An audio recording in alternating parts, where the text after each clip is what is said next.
мінекей жаңағыдегі талдың астындағы топырақты, шірік топырақты әкеп осылай кассетаға салдық. Суғардық жай сумен.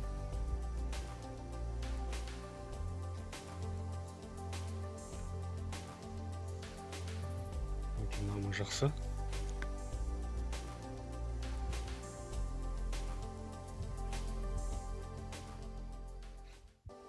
Үз қара сумен суғарып болғаннан кейін мынандай арнайы құртқа қарсы дәріні құямыз бетіне соңғысында.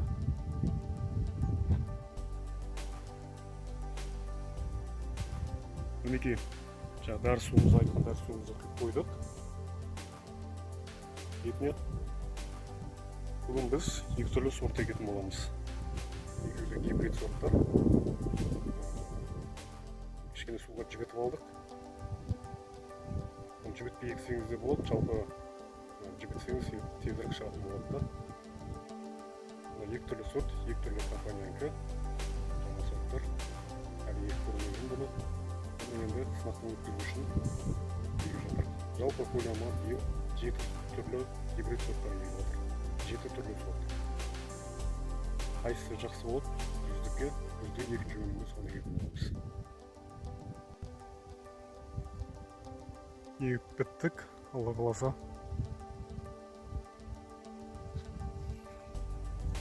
Мына қазір тесіктердің бетін жабамыз. Анықтап қарасаңыздар, ішінде дәндер жатыр. Ондай тесіктердің. Бұны саусақпен тесесіздер. Бар бір-бірлеп дәнді салып шығасыздар. Тұқымда. Сосын бетін жауып шығасыздар.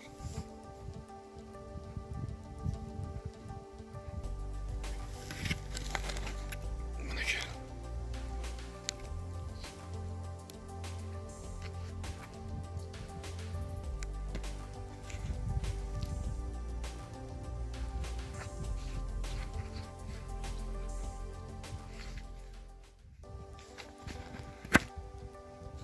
Өстіп беттерін жауасыздар.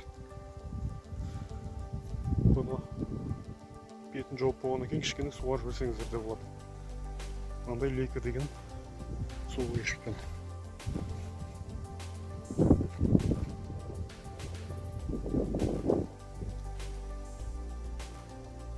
Астында міндетті түрде көлеңке төсейсіздер. Астына осындай көлеңке. Себебі мұның астында тесіктер болады. Бұдан ертең өсіп шыққаннан кейін қияр астына тамырлайды. Ал мынандай көлеңке төсемесеңіздер, астына топырақпен байланысып тамырын қадап алады. Кейін өсіп егер кезде, көшет дайын болған кезде егер кезде тамыры жұлынып кетуі мүмкін.